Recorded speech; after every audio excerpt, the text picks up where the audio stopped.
What's going on, people? Welcome on into Unsportsmanlike Conduct, episode number 105. Wow. That's all I got to say after that weekend of football. Week 2 in the NFL is behind us, and we got a lot to talk about tonight, including a lot of upsets. A lot of wallets and checking accounts that might look a little bit lighter today than they did on Friday. But anyway, I am Steve. As always, I got Timmy T right on over here. What's going on, friend? How's it going? I know nothing, and I I thought last year was freaky. The first 2 weeks have just been out of control. So yeah, I can't wait to see how this week's going to turn out. Madness, absolute madness. Upsets, injuries, this, that, and the other. Oh, don't get me started with the injuries. Half my team went down. We're definitely gonna talk about that. Anthony, sir, what's going on, my friend? Not a whole lot. Interesting tidbit to throw at everybody. We're talking about injuries and what a crazy 2 weeks it's been.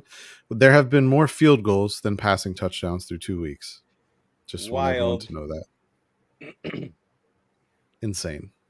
Absolutely wild. I think they said it's the first time it's happened in like 20-something years. Well, it's because kickers can kick from 912 yards now. It's all good. And unless your name is Justin Tucker, you make every time.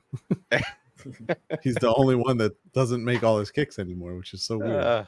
See, it's this bizarre world. This is the bizarre world we're living in. So yeah, we'll get into all that. Week 2 in the NFL.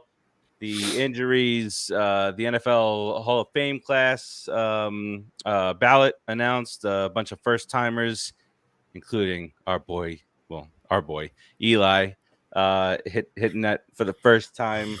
And then we get into our world famous week 3 picks, including our first attempt at lock of the week, which nothing that we say right now is lockable. Did we get a lock from Dave? I don't think so, but we'll get it, and we'll get it posted out there somewhere. Maybe he's listening, maybe he's watching, maybe he can fill in at some point. Maybe he's just peeking out from under his bridge, getting ready to troll. He's lurking. Getting ready to troll us when we say something he doesn't agree with. You know, Schmaker. That as soon as we mention Schmaker, he'll be around. And then we'll get into just a little bit of the last 10 days or so of what's going on in the sport that Anthony acknowledged ended a couple months ago, baseball. The sport that's still going on. Baseball's been over for months now. What are you talking about? All right. Listen, I saw a baseball clip on Twitter today. Some I of was like, us, what the fuck is this sport? What is going on here? Hold on to a little bit of something with what's going on in the NFL right now. All right, we'll be back right after this. Soto,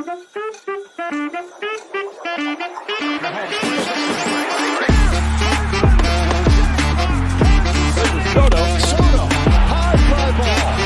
Number 18 has been secured. The Panthers have won the Stanley Cup. The Mets in front.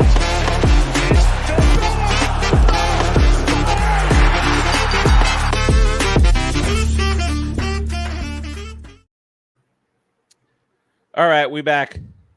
We actually we already talked about your team and game from last week. We had our little afternoon fiesta over the or late morning, early afternoon partay. So we don't no need to talk about that game anymore. But Ant, do want to get your take on what has transpired since Tua going on IR and the such. I said last week. Even more important, Tua is saying, "I'm not done yet. I'm going to be back. I want to play. No, you're not. Just stop." I think it's. Well, I have a comment about that. I think it's weird that all the comments about him wanting to continue playing, none of them have come from him.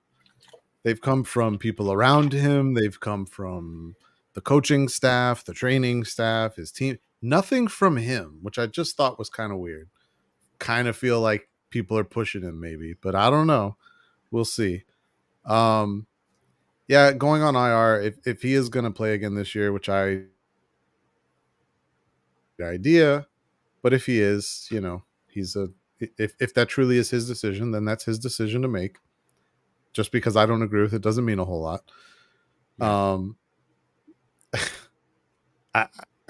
Yeah. I don't know. I don't understand the signing of Tyler Huntley to then turn around and be like, Tyler Huntley's coming in here to be a backup.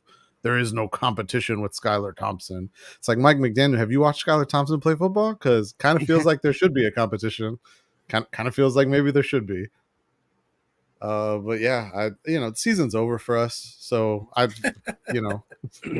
Dolphin season lasted 10 days this year. So I guess that's I see the name underneath your name there. You got a little Bryce Young action down there, and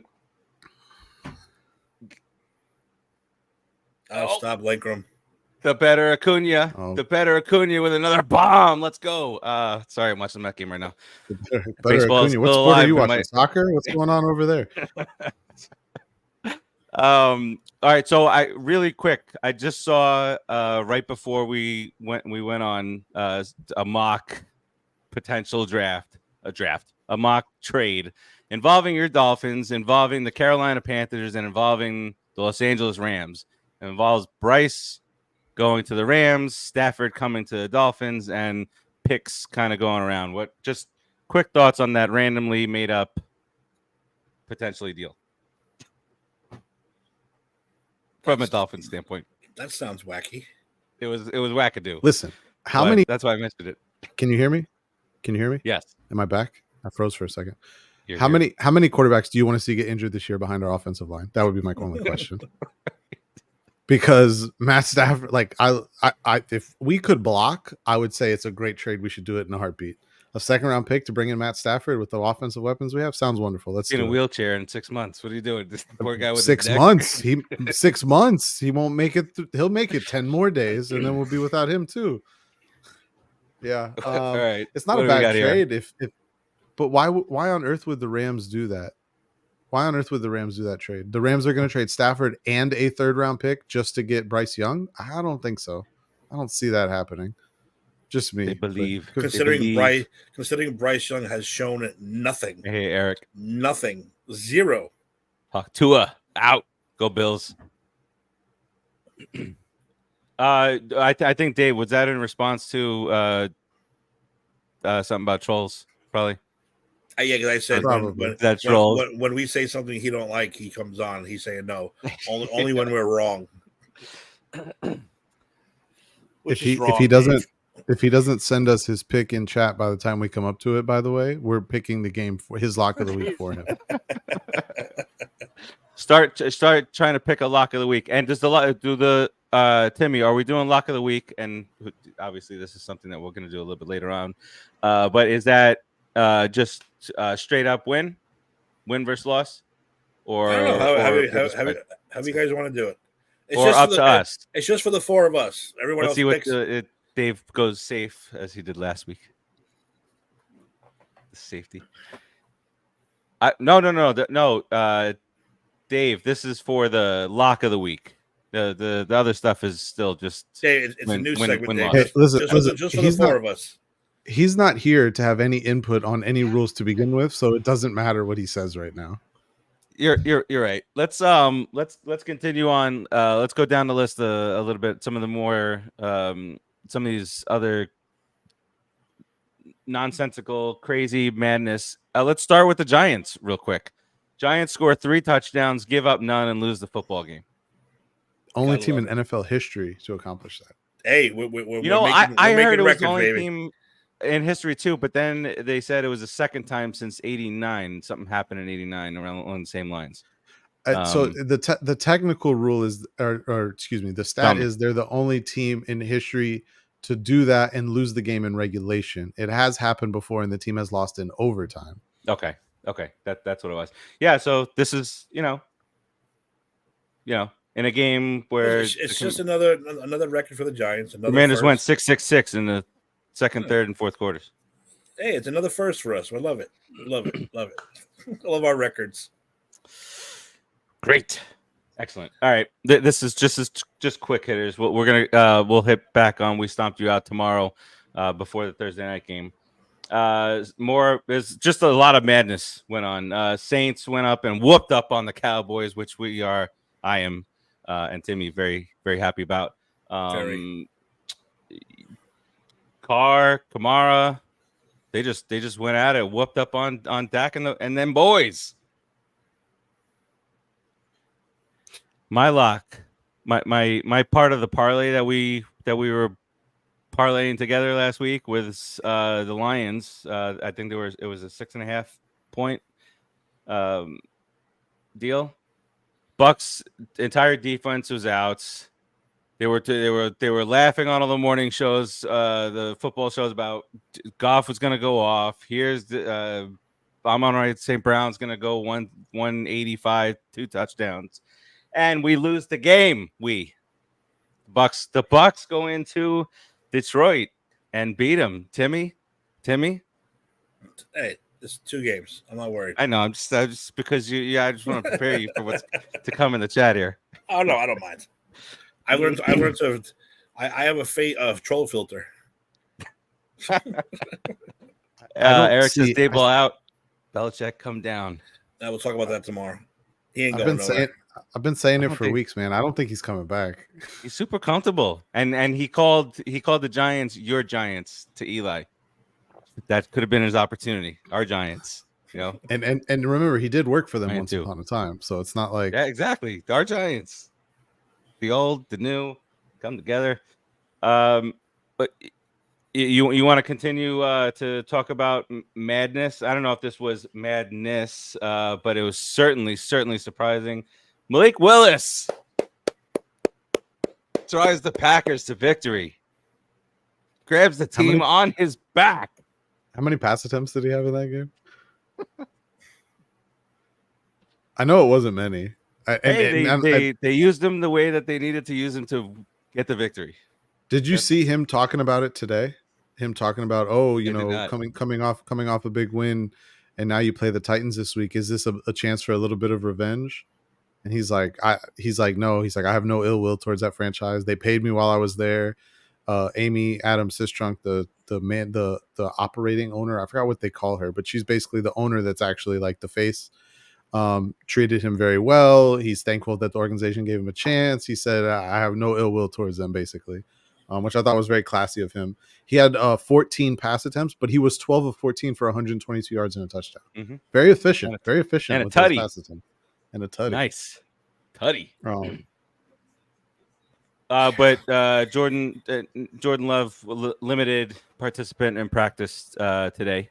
And we'll talk more about that game and the line on it and the potential there. You see all those teasers out the window last week. All the teasers that I put together, all the six point teas. This is a guarantee. Nothing's guaranteed, fellas.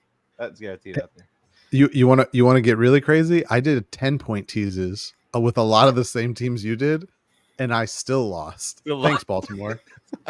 Thanks, Baltimore. Not even 10 points that going back their way was enough to make that work, which is crazy. Unbelievable. I think the 10 points only got them to like +1.5 or +1 or something like that, and they still didn't do it. I was like, good Lord. Clearly not my week. The Jets are victorious against the Titans. Will Levis, another really knucklehead, boneheaded play, got screamed out. Hopefully that won't happen anymore.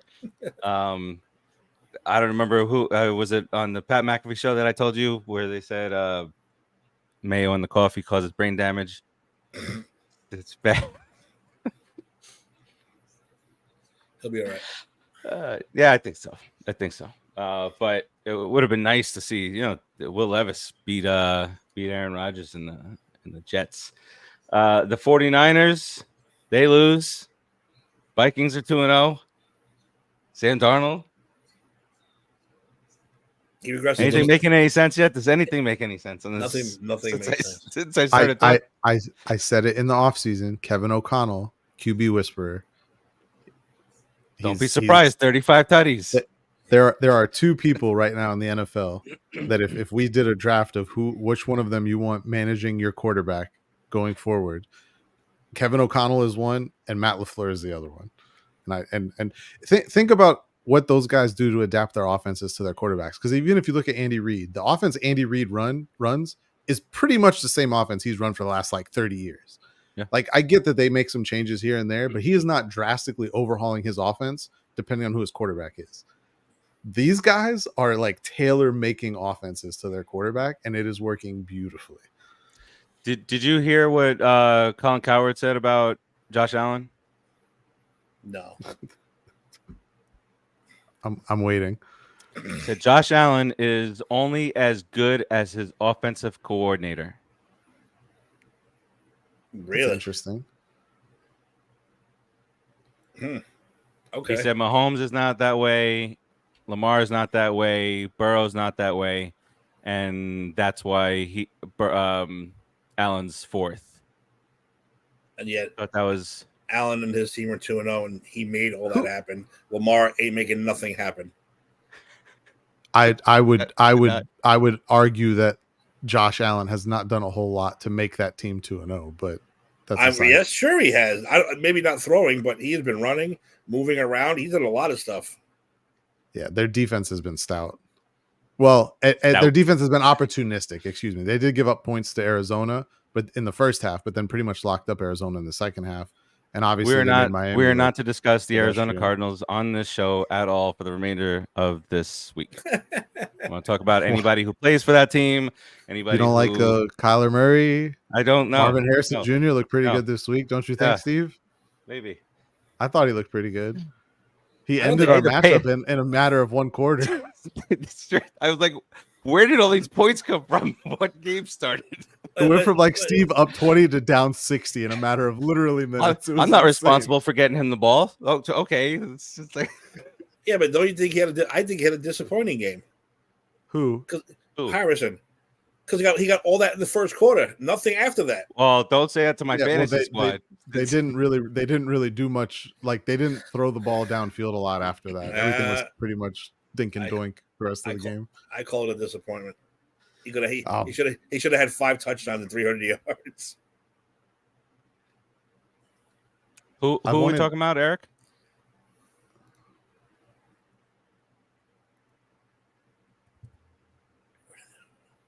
I have no idea. Let us know. Colin's dumb. Not Cologne. Coward. Oh, yeah.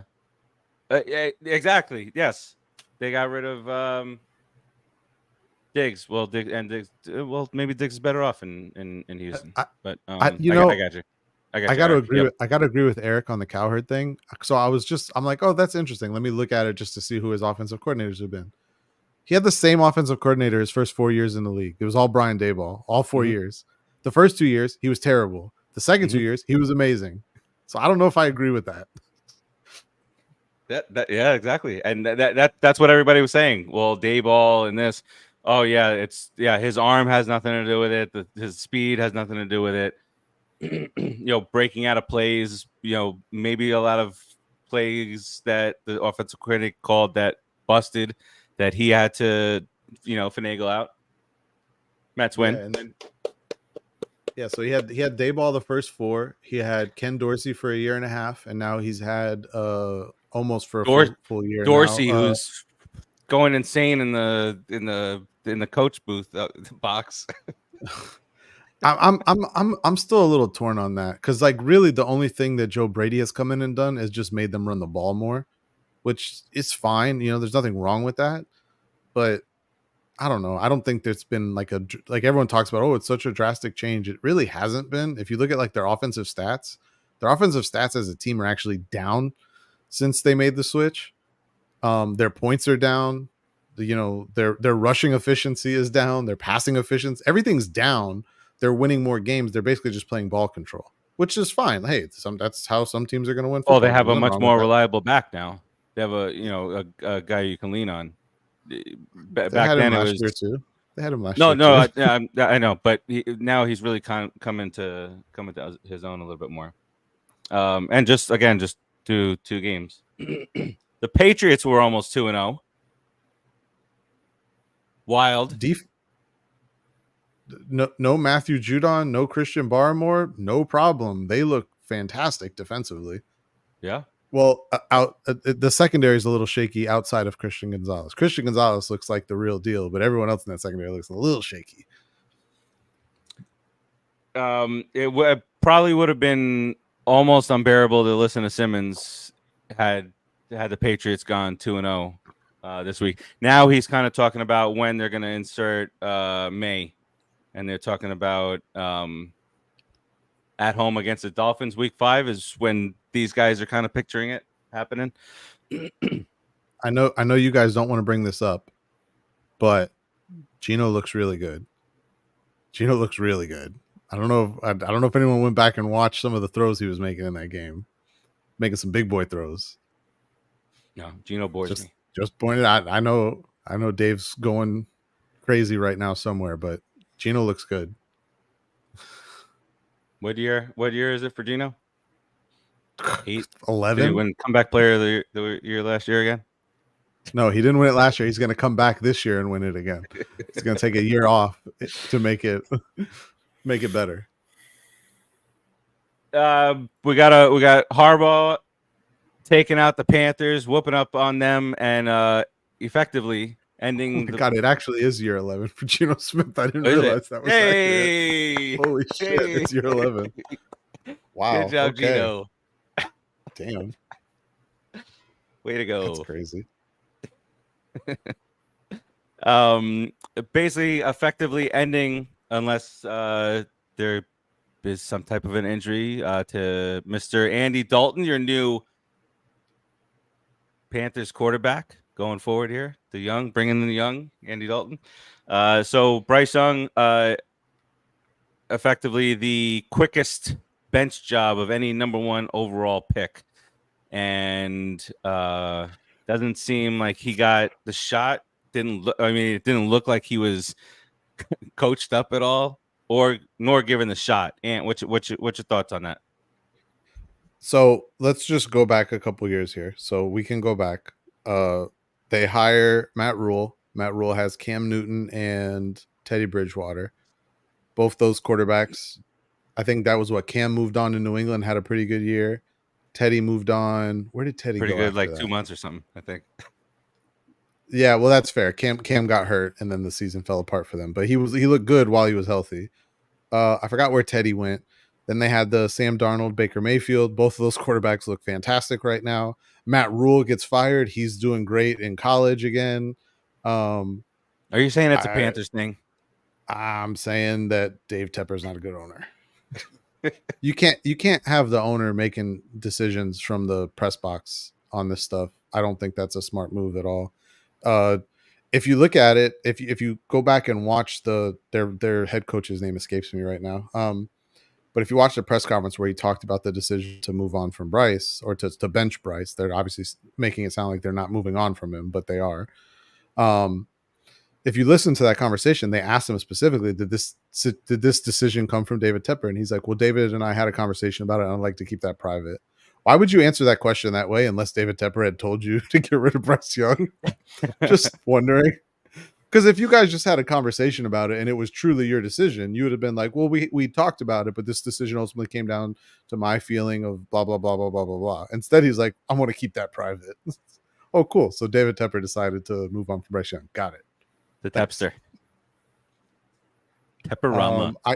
I was watching Daniel Jeremiah talk about it. Guys, you continue. I got to see what's going on with my lighting situation here. Okay. Go. I thought you were just looking for the ambiance of just the computer screen go. But Daniel Jeremiah talked about the Bryce Young thing, and he talked about the quarterback that we saw in college and the confidence that Bryce Young played with and the decision making where he knew where the ball needed to go, even in situations where it wasn't a first or second read, so on and so on and so on. And essentially saying that he needs a support system around him. You need to build the confidence back up. If you watch the game Sunday, he clearly doesn't know where he's supposed to be going, where he's supposed to be throwing the ball. If a read's not open, he doesn't know if he should scramble or stay in the pocket. And he just looks lost right now. I'm not completely out on Bryce Young. because I do think in a better situation with an offensive coordinator and an offensive scheme that is got some a little more talent in it and is maybe geared towards hyping him back up, that he can still be successful, but it's not going to be in Carolina. And that seems pretty obvious. And the fact that they're already talking about whoever ends up being the number 1 pick, potentially saying, hey, I don't want to play in Carolina, is hilarious to me, because honestly, if I was the number 1 pick, I wouldn't want to go play for that owner. No way. Not with what way he's handled things these last few years. I want no part of that. I don't know who would, honestly. I mean, you had the perfect reclamation projects there in Darnold and in Mayfield, and you didn't know how to do it. You had quick leashes on both of them, and it didn't work out. And you gave up draft capital for each of them. And now you turn around and you look at where you're at now, and you look at what those guys are doing in other situations. You know, you gave up a 2nd, 3rd, and 4th for Darnold. I think they gave up a 3rd for Baker. They gave up all this draft capital for these players, and they're thriving in other situations now. I mean, Baker Mayfield, when they got rid of him, 2 years ago, when Carolina got rid of him, he goes to LA.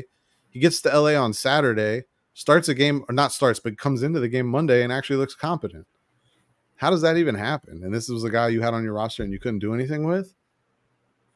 I don't know, man. I know what's going on that team. It's not good. It's not good. Takes a little bit away from us.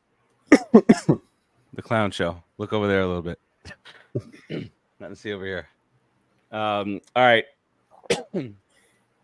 Browns took care of the Jags. Jags now 0-2. Our boy hasn't won in how many months? Seven games. Is it 7? I thought it was 8. He hasn't won since Thanksgiving. Before Thanksgiving. Nothing to be thankful for since then. How is that? Speaking of first coaches fired, $55 million. $55 million. Who? Lawrence. Yeah, he's tied for the highest. Well, now technically he's second because of Dak, but he's tied for the second highest paid quarterback in football. Yeah, all right. We talked about this a little bit. The Ravens kind of taking on the chin a little bit at home. Raiders, Gardner Minshew mania. Up in Baltimore, Ravens now 0-2. First place of that division, the Steelers. What's happening? We kind of were a little confused a little bit about the line on the Rams and the Cardinals, but the Cardinals blew the door off of that. Obviously, the Rams now have nobody. The Rams don't have an offense. They don't have a defense. And that'll do it for the Rams season. Cup out. Kua out. Just to jump back to the Ravens real quick, something I found really odd about that game. 34 pass attempts for Lamar Jackson in that game. Only 27 rush attempts in that game. And that was a game they were winning for all but like 4 minutes, basically. And Derrick Henry didn't get the ball much at all down the stretch. 18 for 84. Lamar was 5 for 45. Even Justice Hill 4 for 22. They were averaging 5.6 yards per carry as a team, but only finished with 27 carries. They should take a page out of that Green Bay playbook. Green Bay's like, hey, the run's working. We're going to run the ball 56 times today. Hey, do it. Yeah, just keep running. Just keep running. Just keep running. I don't know what's going on over there. Yeah, like I said, I don't want to spend too much time. That Cardinals team might be good, Timmy. I don't buy it yet. Might be good. That offense looks good. Yes. Steelers again 2-0. What an exciting game in Denver, 13-6. So exciting. 19 total points. Real barn burner. If you love field goals, this is your league this year. For sure.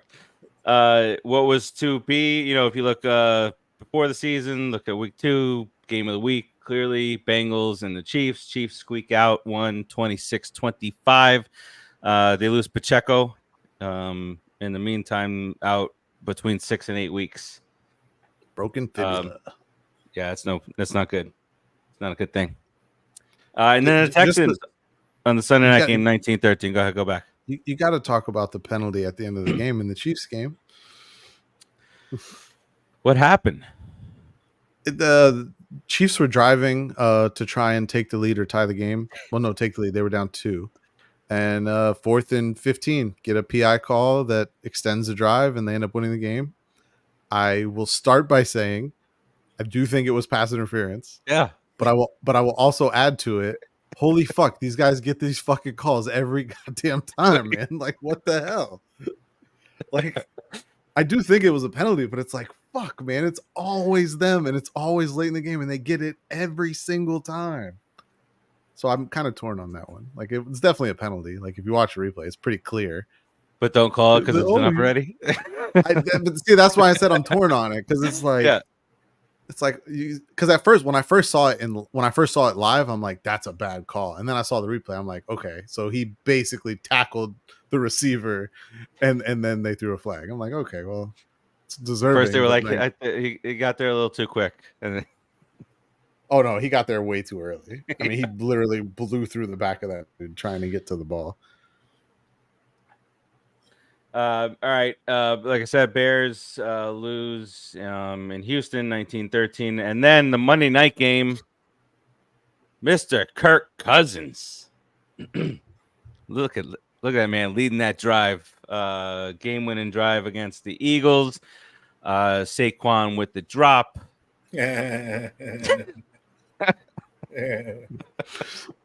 Best part of my weekend. That was the best part of my weekend. What did you guys think of that play call, though, to throw it on 3rd down? Sirianni, yeah. Just watch any Philadelphia fan report from this past weekend. We'll see how well he's doing in play calling. He's pretty bad. It's pretty bad at it. I mean, I like the play but call. they had it. Yeah, I mean, the play worked. He just dropped the ball. But my whole thing with it was it's 3rd down. Atlanta's already out of timeouts. So if you run the ball, you're burning another 40 seconds plus. And in that situation, when you're that close down the field, me personally, I would have ran it on 3rd down, seen if you could have got an extra yard or 2, and then evaluate from there. And I wouldn't have kicked the field goal, though. I ran it on 3rd down and gone for it on 4th down. And then if you want to pass the ball, 4th down, you have that option, because if you don't get it, it doesn't matter. Whether you run or pass, it kills the clock either way. So yeah, I think they were talking about that on the Manicast too. Yeah. Hey, but that's just me. That boneheadedness leads to at least some joy for Timmy and I. With the Eagles going down, the Cowboys going down. So that means the Commanders are right up there in first place, baby. Giants had a shot to be tied for first this week, and they fucking blew it. Hey, I think it's funny. What do we need a kicker for? What do we need a healthy kicker for? I think it's funny that they're a half game out of first place and they're 0-2. They're winless, but a half game out of first. Years ago, but it was like 2-6, but like a half game out. Desperate times. All right, so we talked about the Bryce Young thing. I want to get into a couple of fantasy related items here, and we did this last year. I want to do it again.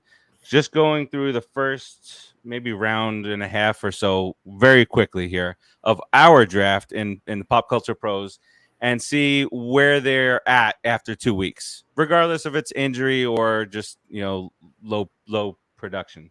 So obviously Christian McCaffrey goes first. We all know what's going on with him, right? He ain't seen the field. Tyreek Hill was picked number 2, number 1 wide receiver. He's ranked through 2 games the number 9 wide receiver. CeeDee Lamb was picked number 3, 2nd overall wide receiver. He is ranked where, Timmy? 16th. Yes, he is. Bijan Robinson, 2nd running back off the board in our draft. 15th is where he's ranked through 2 games. These are people that are, out there kind of panicking a little bit. McCaffrey, maybe you panic a little bit because you took him number 1 and then you did not pick again until a very long time. So, to lose him is rough. Breece Hall, number 5 off the board for us, 3 running back, number 9 currently Amon-Ra St. Brown, picked 6 overall, 3rd wide receiver, currently ranked 22nd. Jamar Chase, number 7 overall, 4th wide receiver, currently ranked 41st. And that Justin the only Jefferson. hit, the only first round hit. Justin Jefferson was the number 5 wide receiver off the board, number 8 overall, and he's the number 5 wide receiver. Spot on. Getting your And money's that's for worth you, out of Timmy. JJ. And I think because I have him in a league, I think we avoided some serious injury out there with that quad. Jonathan Taylor again picked 9th, 17th is where he is for running back. AJ Brown 10th overall. He missed the game. Still 18th ranked wide receiver. And then Honestly go into the second round. Yeah, that's what I'm going to do. Saquon was the number 11 overall pick. He's 3rd at his position, so that's a good one. Puka, nope, gone. Gone. Garrett Wilson, he's ranked 36th. He's the 36th overall wide receiver in our league. He was third pick in the second round. Gibbs, he's 12th. That might line up, at least getting close. You're not terribly upset at Gibbs right now, right? Karen Williams, he's 20th overall. Did you just right call now. him Karen Williams? Kyron, sorry, I don't know. Karen, I went Kieran. I thought you said Karen. I was like, okay. No, not Kyron. No, All no, right. not Karen. Kieran. Okay, I gotcha. And then here's another injury. Pacheco. He was 16th coming in, and now gone for a while. ETN. He's the 23rd ranked wide receiver. He was the 7th pick in the second round. Derrick Henry, which is not letting me click on anything. He's the number 22 running back. Mr. Olave, the 53rd ranked wide receiver on a team that's putting up points all over the place. That's disappointing, for sure. Tell me about it. And I know that. I know. And then just rounding out the second round, Mike Evans. He's the number 23 ranked wide receiver. But the way Tampa has worked itself out in the last few years, they kind of take turns there. So maybe this is Mike Evans' week to make up. Godwin had the week last week. So just that piece is interesting, and then this other piece is also interesting, fellas. This is the actual 1 through, let's say, 15 or so in points. Number 1 is Alvin Kamara. Number 2, J.K. Dobbins. Number 3, Saquon Barkley. Okay. J.K. Dobbins was drafted 109th overall. He's number 2 right now. Nico Collins is number 4. He was ranked. He was drafted 29th. Godwin, the aforementioned, is number 5 overall in points. Drafted number 57. Mr. Shaheed, who is getting the benefits of a lot of those bombs in New Orleans, he was drafted 156th overall, and he currently is 6th overall. Jaden Reed is on this list. Where's A-Chain on here? He was drafted 47th. He's top 10. Jefferson's there. Jameson Williams. Here's another one. Jameson Williams drafted 128th overall, and he is 11th. Ready for one more? Alec Pierce, undrafted, number 12 overall. Jordan Mason fan. What fans, Timmy, are happier in the world of fantasy than those who picked up Jordan Mason for CMC? That guy, this guy right here. This is another issue. I drafted him, by the way, not a pickup. Yeah. I drafted him. Yeah. Number 15 overall in our league, Malik Neighbors. Stan. He's good. There's something to smile about, Tim. He had a 63% target share last week. To put that into perspective, Is that a lot? Tell me. To put that into perspective, if a receiver has a 25% target share, it's considered holy moly, that's huge. He had a 63% target share on Sunday. 63. Basically, Well, all the passes went to him, Yeah, 'cause which they should, by the Daniel way. Jones That's how had? it should go. Daniel Jones had what, 186 throwing, and 120 of that was to Malik Neighbors. That just shows you. He's very good. And what does he focus on? What is Neighbors, the rookie, focusing on? He's focusing on that drop, which is it. You like to see that out of a rookie. And he said, you have whatever stats you want, but that's the play. Got to make that play. Yeah, 127 of 178 passing. That's insane. Hey. Oh my god. 18 of 28 targets. 18 targets out of the 28 balls thrown went to Malik. Madness. It's not madness. It's smart. That's exactly what they should do every game. He's very good. Just keep throwing him the ball. Don't worry about anything else. Just throw the ball to Malik. He'll take care of it. How do you have such a drastically better game, Tim? 3 touchdowns. You don't give up nothing. Defense holds him. All these field goals, and it's just the one thing that the coach didn't think of, and that's having a healthy kicker or making several correct. I was going to save it all for tomorrow, but yeah. But no, you got to keep it bottled in because then the Hulk comes out. Yeah. See. Watch Stops you out tomorrow for the Hulk for us to blow up. All right. Let's we have a few more segments here. Let's talk. Let's get into the Hall of Fame ballot.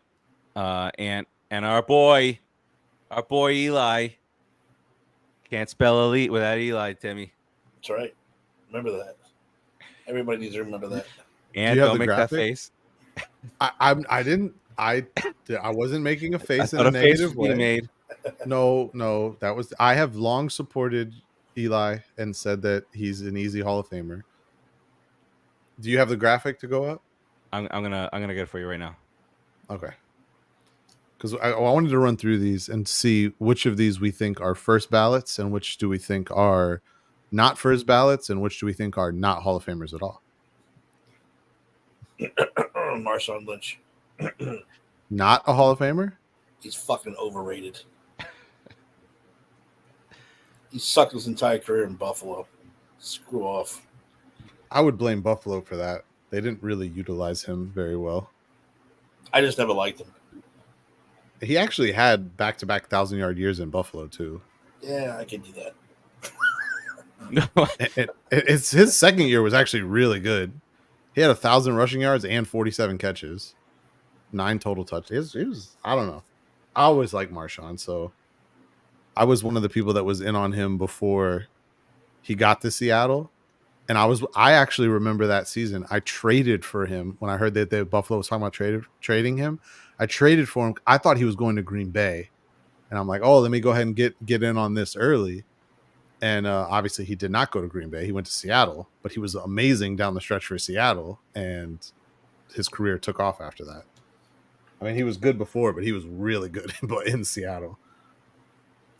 And I'm having trouble with this graphic for whatever reason. All right, hold on. I think I got it. Let me see if I can do it. Oh, it will not let me. Yep, here I got it. Excellent. There you go. You got to put it up though. It won't let me do it. I got to grab it.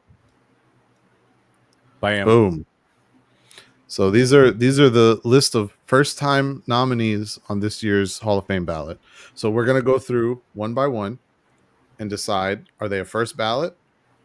Are they not a first ballot, but it's still a Hall of Famer? Or are they not a Hall of Famer at all?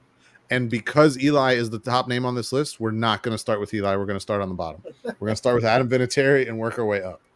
Just because I don't think we should start with Eli first. We're going to start with Adam Vinatieri. Adam Vinatieri, first ballot, a Hall of Famer, but not first ballot, or not a Hall of Famer? Adam Vinatieri. First ballot Hall of Fame. How many kickers get in on first ballot would be my only question. Listen, if it wasn't for him. I don't know. You're asking for our opinions. If it wasn't for him. Screw them. Not a certain quarterback who was considered the GOAT, they wouldn't have as many rings as they did if not for this guy.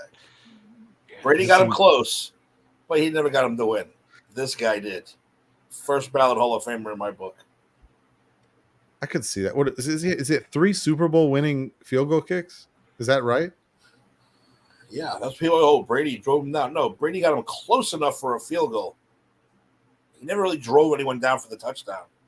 Well, he did, but I mean, not in those Super Bowls. Not when Vinatieri kicked. I mean, three is a lot. I think there was actually a period of time. I don't know if it's still true, where he was the highest point getter in NFL history. I don't know if that still holds true today, but I know there was a period of time where he did hold that. That whatever we want to call that. I'm not sure if it's true, and I believe there was a period of time where he had the highest field goal percentage for a period of time as well. So he had not a great end to his career, so I know he lost that later on. He did play for 24 seasons, which is incredible. 2-time Pro Bowler, or 3-time Pro Bowler, 3-time first team All Pro, including once at the age of 42 in Indianapolis, which, if I'm not mistaken, would make him the oldest All Pro ever. I would have to say first ballot. I would have to agree. I would like to look up the history on kickers making it first ballot, but he seems like an easy pick.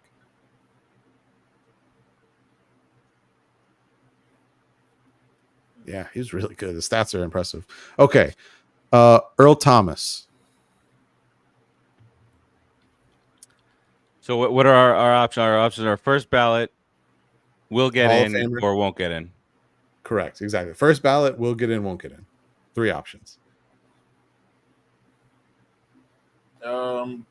It's definitely, if you're talking Hall of Famer, definitely not first ballot. Two-time first team All Pro, 2-team second, or excuse me, yeah, 2-team first team, 2-time first team All Pro, 3-time first team All Pro, 2-time second team All Pro. Wait, am I looking at that wrong? 1, 2, 3, yeah, 3 and 2. Sorry, the awards kind of screwed me up there. George says first ballot. What's up, First G? ballot. They don't do like yeah, they don't do Football Reference doesn't do the Hall of Fame index like Pro Baseball Reference does. Oh, I mean they do Slackers. a comparison. They do a comparison in careers. So what they do is that players whose careers were similar in quality and shape, but they do it where it's like these 2 players have a similar 3-year stretch. These players have a similar 4-year stretch, 5 years, 6, 7, 8, 9, 10, and then there's a career section. So in terms of like 3, 4, 5, 6, 7, 8-year stretches, he's compared with a lot of Hall of Famers. Ed Reed, Kenny Easley, a lot of these guys are very old, by the way. Mike Haynes, Cliff Harris, Brian Dawkins, Darryl Green, Roger Worley, Ronnie Lott, Champ Bailey. That's only on a 4-year scale.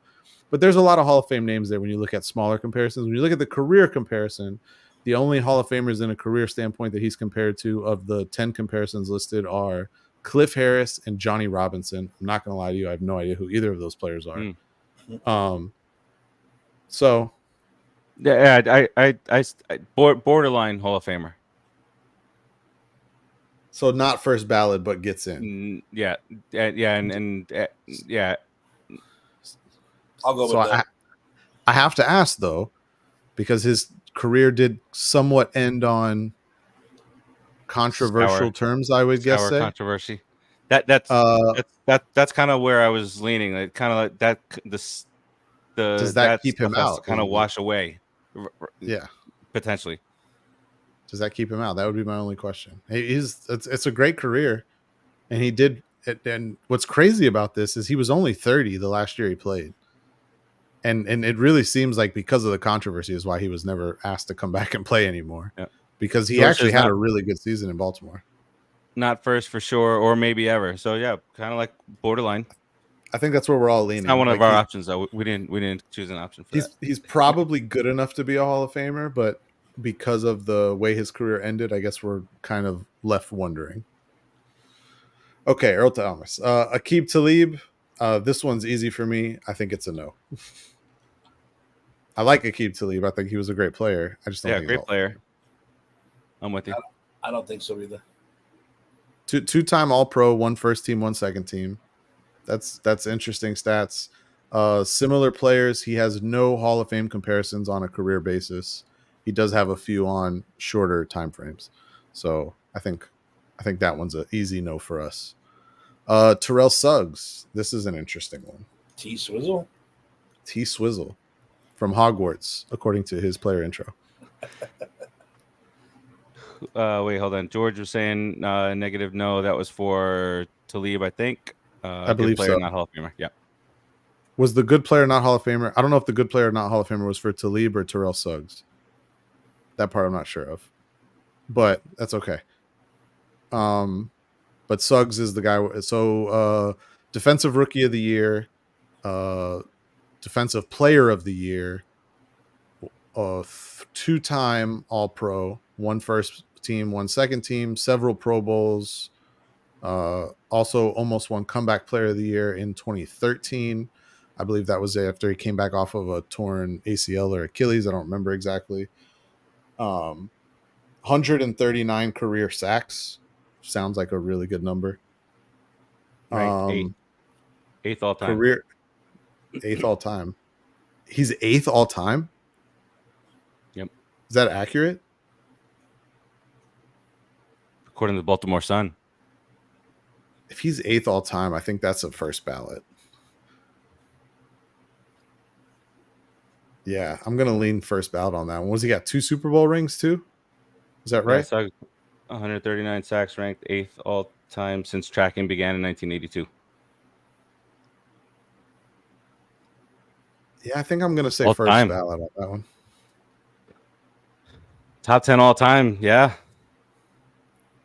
Yeah, Give it to him, two-time Timmy. Super Bowl champion. You think? Yeah, I think so. Yeah, I think he's in First ballot, Tim? first ballot. I think so. Okay. All right, we'll move on. Luke Kuechly, another career that seemingly was cut short due to a bevy of injuries. Just to go over the resume, defensive rookie of the year as a rookie. I mean, obviously as a rookie. Defensive. He won rookie of the year as a rookie. Shocking as that sounds. He was an AP defensive player of the year his second year in the league. He was a 5-time first team All-Pro and a 3-time second team All-Pro. He was an All-Pro every year he played football. He did have a very short career, only 8 seasons. Mm-hmm. And he did retire at 28 years old.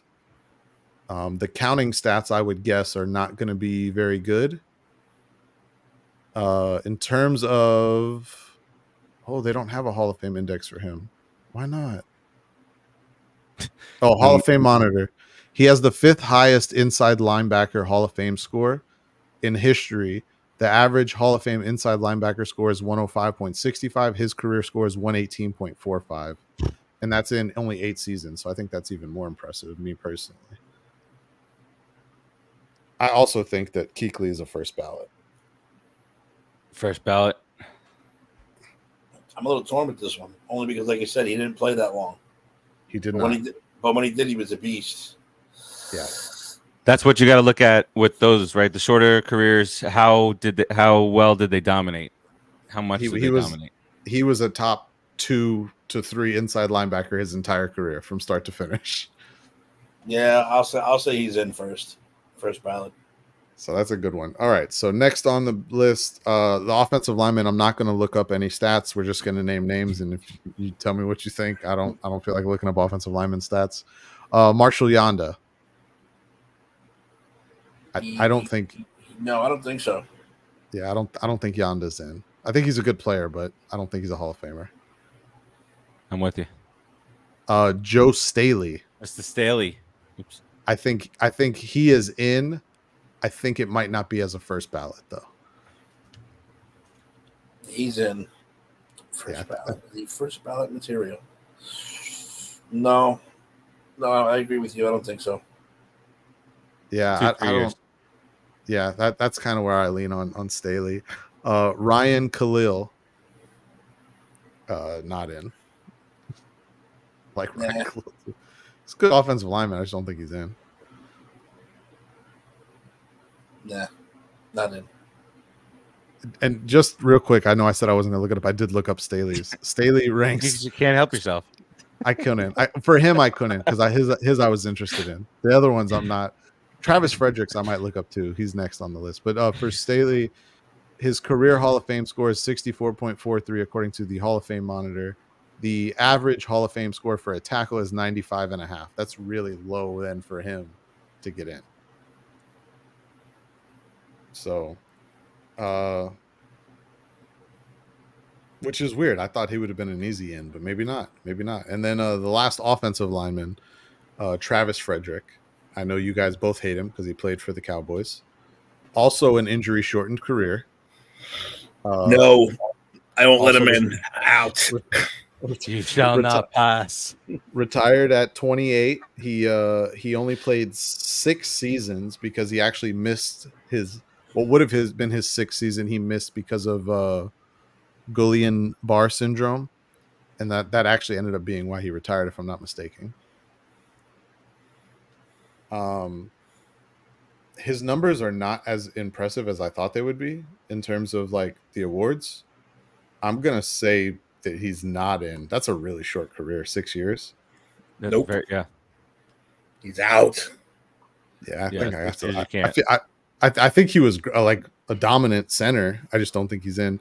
I'm not looking up Delaney Walker or Vernon Davis. As a matter of fact, we could probably 2-for-1 this right now. I'm giving both of those a no.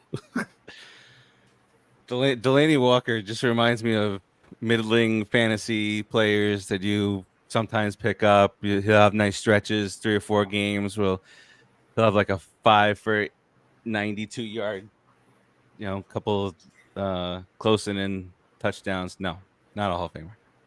Yeah, he had 1,000-yard season as a tight end and 3 other seasons of over 800 yards. The problem Where else is did he play besides Tennessee? Started in San Francisco, then went to Tennessee. Yeah, okay. Because he was actually the backup to Vernon Davis. Go figure. Vernon Davis, yes, and then moved on. Had a pretty good career after he did move on. But yeah, the 1,000-yard season, 3 other seasons over 800 yards, but then no seasons other than that over 600 yards. Yeah, easy no for both. I agree. I'm not even. Mm-hmm. I think Vernon Davis's numbers are better, but I don't think he's a I just think if you're a tight end and you're going to be a Hall of Famer, you've got to be like up there. And I just don't think either of those guys were. Vernon Davis won a Super Bowl? When? Does anyone remember Vernon Davis winning a Super Bowl? Yeah. With who? How old I'm looking at. Is it San Fran's last one? Oh, was it in Denver?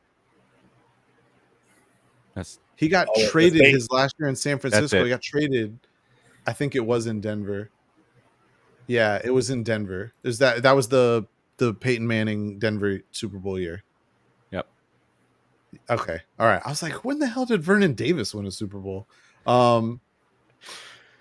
It's like, I know he didn't do it with the Niners. The only Hall of Fame tight end whose career they say he is comparable to would be Ozzie Newsome.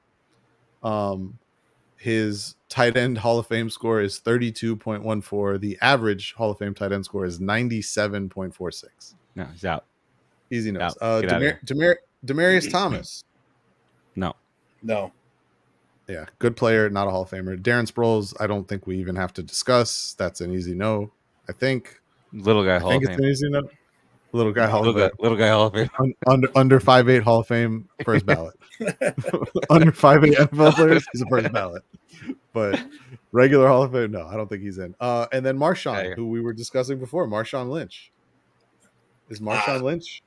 I don't like the guy, but he'll get in first ballot. Yeah. He will get in first ballot.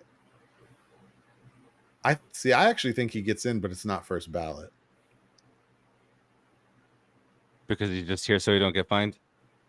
Yeah, I don't think he's first ballot, but I do think he gets in. And then, of course, we saved the 2 gentlemen I am here with favorite player for last, Mr. Eli Manning. God, he's so funny, too. Just the jokes. The Manning cast is phenomenal. I love listening to the Manning cast. It is so good. The perfect prediction. That's great. Just because I am the only non-Giant fan on the show, I am obligated to read off some stats. He did make the Pro Bowl 4 times. No AP first or second team finishes. He did finish with a 500 winning record as a quarterback. No INT, man. 60% completion percentage, and a 366 to 244 touchdown to interception ratio. There's a hater Jet fan. And just to throw out his similar player, I will say this though, this is where it's interesting. If you look at his career comparison to other Hall of Famers, his career scores compare very well to Warren Moon. I'll give the whole list, and then you can take the names and do what you want with them. Warren Moon, Ben Roethlisberger, Matt Stafford, John Hottie. I don't know who that is. Never heard that name before. Who is that? Don't call me an NFL historian because I am not. You're fired. I don't know who that is. You get out of here. Am I supposed to know who that is? Is he a Giant quarterback? Is that why you're mad at me? Oh, I'm not mad at you. No, he's not a Giant quarterback. He played in the fucking 60s, dude.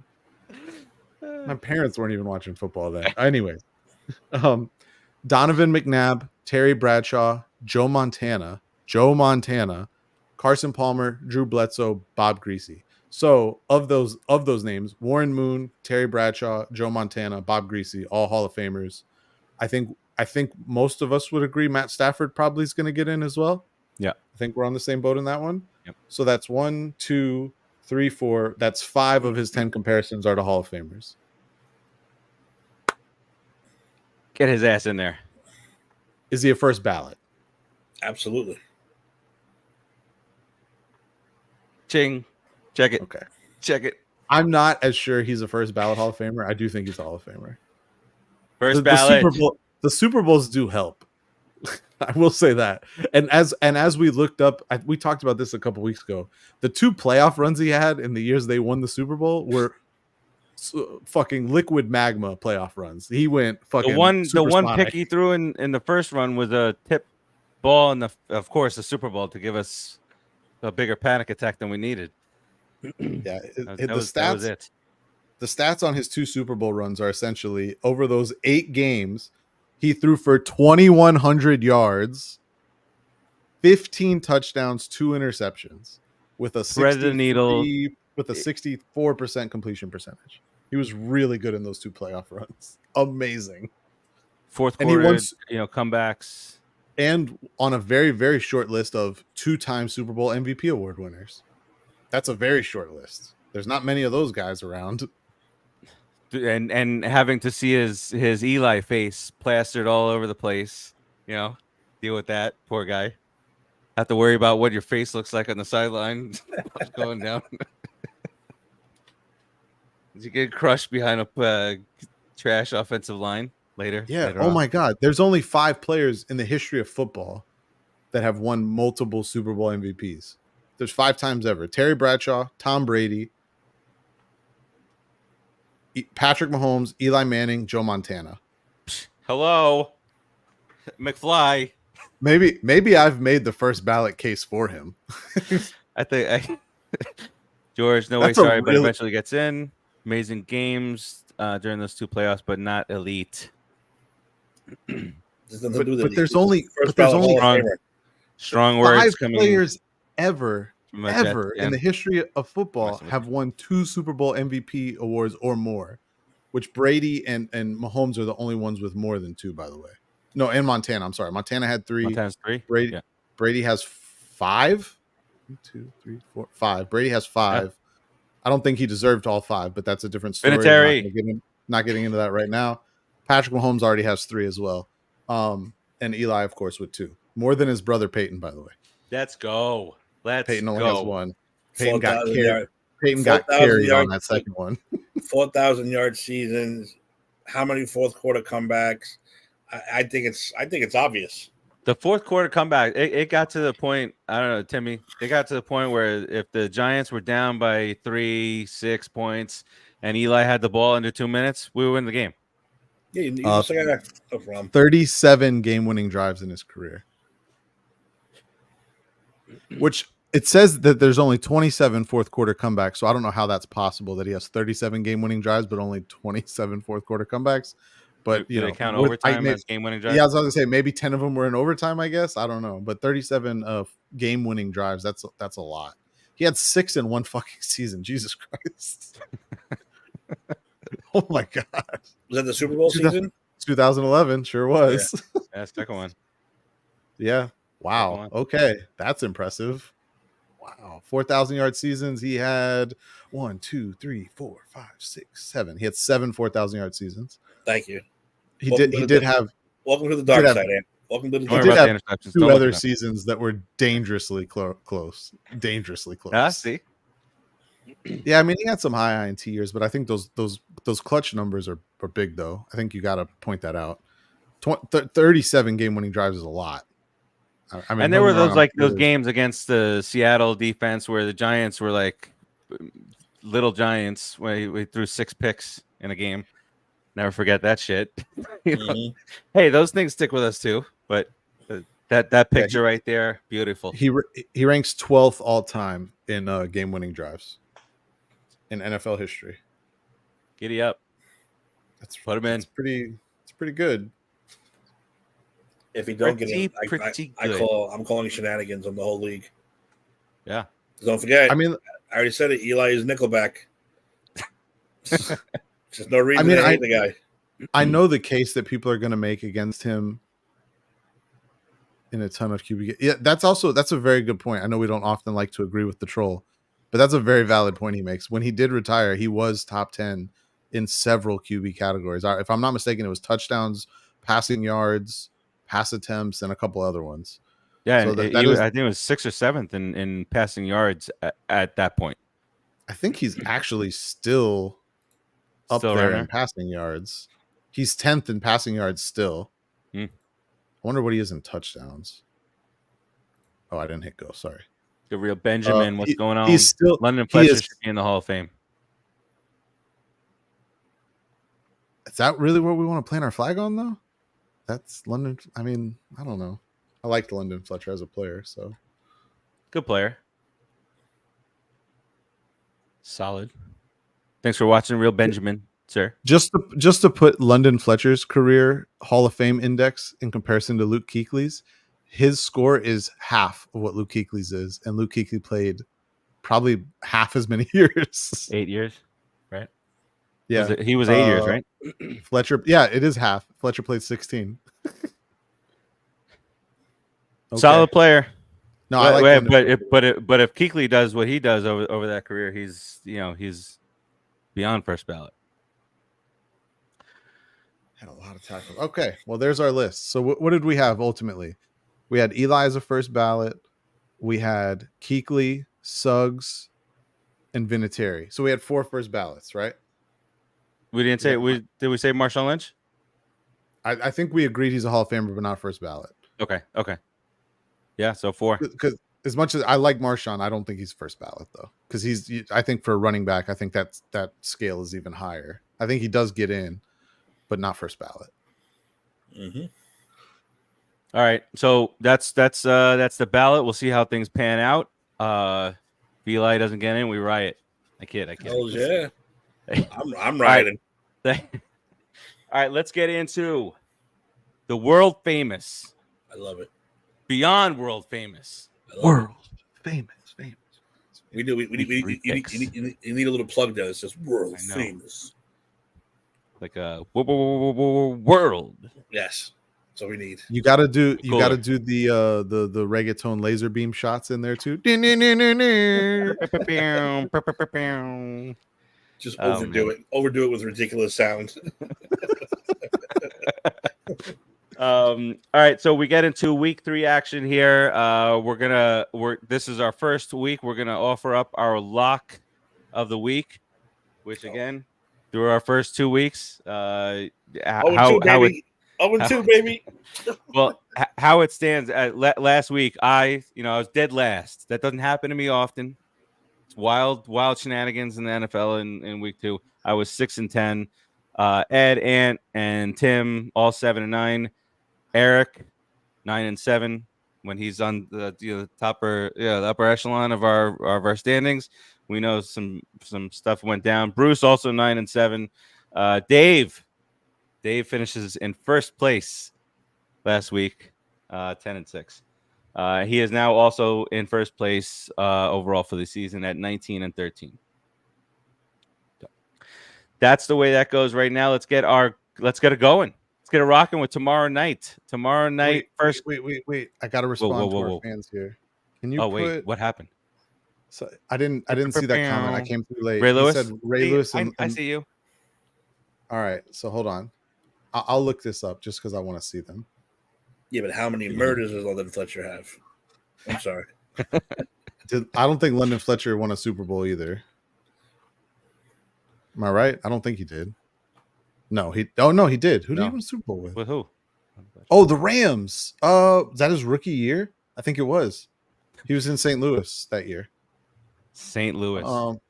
So total tackles, 2,039 for London Fletcher, 2,059 for Ray Lewis. Solo tackles, 1,568 for Ray Lewis, 1,384 for Fletcher. I would say those are negligible differences. That's not huge differences. Tackles for loss, 109 for Fletcher, only 99 for Ray. Forced fumbles, 19 for Ray, 19 for Fletch. Interceptions, 23 for Fletch, 31 for Ray. As the case gets better, you've switched from calling him London Fletcher to Fletch.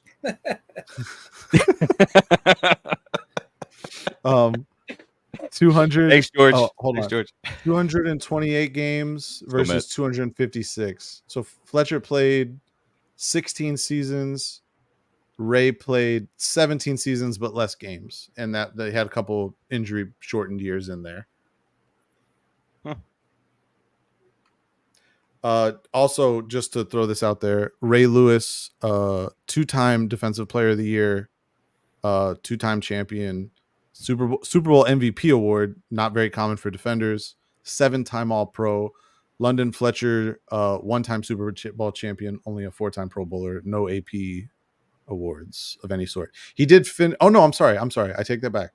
He did finish as a second-team All-Pro twice, and they were actually 2 of the last years of his career. So, the stats are similar. I will give him that. Yeah. I would have to go year by year though, because I would want to see. So, like, just real quick, Ray Lewis's Defensive Player of the Year.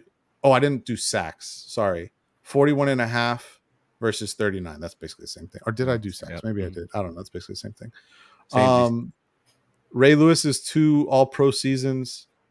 Let's see, 163 tackles, 7 for loss, 6 interceptions. Jesus, that's a lot. And 1.5 sacks. The other one was 137 tackles, 2 interceptions, 3 sacks. Not as impressive. Oh, no, he had 6 forced fumbles that year. Sorry. And then did Fletcher have any years like that? Did he have like a big interception year? He had a couple of 4. He had a 5 interception year. He was the second-team All-Pro that year. 139 tackles. So yeah, I would say that is a valid case. I think there's a case to be made there that if Ray is in, that London should be considered. The court allows it. The court allows it. Well, the real Benjamin will sign the petition. Let's do it. Let's make it happen. We're on board. London Fletcher, Hall of Famer. All right. Where's he at? Dave says he already has his lock. George, surprise, his lock of the week of the Jets. Dave, I'm going to say this one time. If it's not in the chat, it doesn't count. Period. And wait, we will go in pick here for you. It's got. I would prefer it in our chat, but if he wants to drop it in this one, that's fine too. Oh, okay. He's obviously at his computer typing, so whichever one he wants to put it in, I will accept. But he's got about like 82 seconds to put it in. 82 seconds. All right. So are we going to run through all the games, do our picks, and then give our lock at the end? Yeah, and what we should do is, so we don't step on each other's lock, is go. I know this is going to benefit Dave, but whoever finished best last week should get first pick at the lock this week. What do you think? Oh, I agree with that. Okay. Wait, we just go down. whoever finished higher last week, or whoever is higher in the standings currently.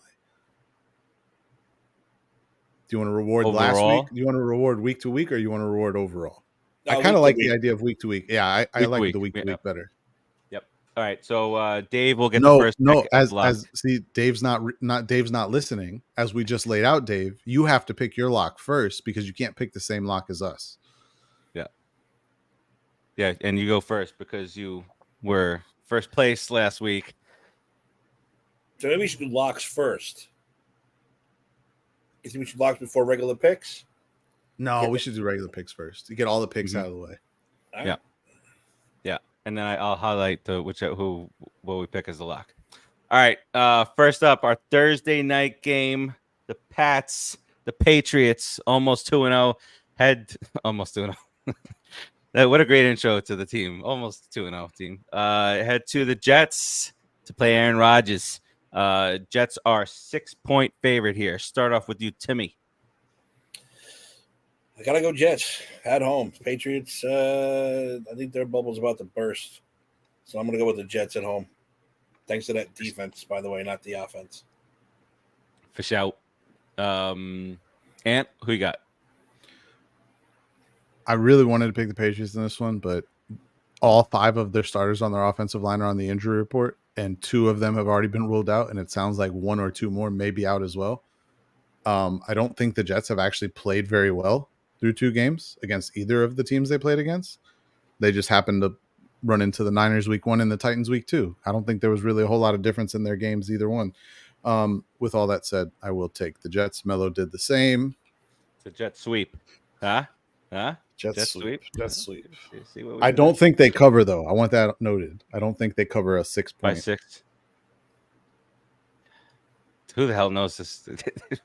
After last week, I'm like, what? I don't know what to do anymore. Mortgage is gone. Got to build that back up. All right, Sunday, the Sunday slate. Bears head to Indianapolis to play the Colts. The Colts are a 1.5-point favorite here. We'll start with you, Ant, on this one. Bears. Easy Bears for me on that one. I think the Colts are in for a really bad season. The Bears. Yeah, they definitely look rough.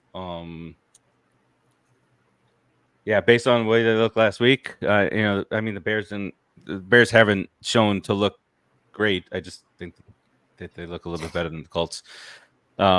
Richardson is rusty, to say the least. There, so I'll go with the Bears too. A little plus 1.5 action. Timmy, The Bears. the Bears. Oh, the Colts were favored. I didn't even catch that. Yeah. Well, that's a good tease. Well, and then there's the second one. Underdog parlay. That's actually coming up in a few picks here. Timmy, you had the Bears, and Melo picked the Colts. Melo got the Colts. Melo's got I keep on looking for Dave. I don't look for the 4 quarter show. Defunct. All right, next up, the Broncos head down to Tampa to play the red hot Baker Mayfield and the Bucks. We start with me on this one. I'm not gonna go with the Bucks here. Ain't no bucking around. Timmy, what you got? Yep, gotta go with the East, unfortunately. The yeast. Not even. I love it. Never gonna call him that. But I'll call him the East. He deserved it after playing how well he played. I'll call him the East for now. Yep. I think that's an easy Bucks for me, especially in Tampa. Broncos are gonna win by 2 touchdowns. That's what's gonna happen here. This is the way That would be the season insane. Insane. All right. Well, part 2 of my potential. He's got a new name. Underdog parlay. Oh God. The Packers are a 1.5-point dogs in Tennessee. Oh, because it's a road game. I'm It's the road I'm game. looking at these numbers because I have them here in like a notepad. I'm looking at these numbers and I'm automatically assuming who the favorite is, not even paying attention to the number. I love your underdog parlay, by the way. I'm in on that one. I may place that like in 5 minutes after the show ends. Do it now before love keeps on practicing. Then they say Friday, Love's playing, and we already got him. No. locked Yeah, in, no. plus You got to 1.5. you get Let's it in go. now. You get it Yeah. in now. That's what she said. All right, Timmy. Timmy, we'll start with you on this one.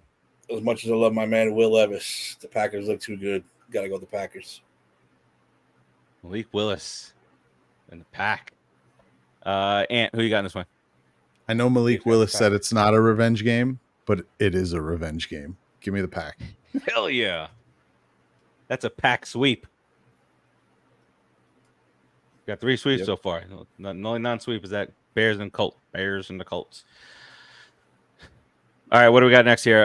The Texans. Texans are a 2-point favorite heading to the 2-0 Vikings. Darnold, red hot. He can't be beat. Or can he? I don't like this game. This is a hard game, man. You just 2 weeks ago be like, this is gonna be a blowout. But I'll go first, and I will say it: the stars that night are deep and bright, deep in the heart of Texas. I'm taking Texans. Vikings bubble is about to burst. Those big purple. I ain't gonna say it. Pansies. I'll say pansies. Dave also has the Texans. Ant.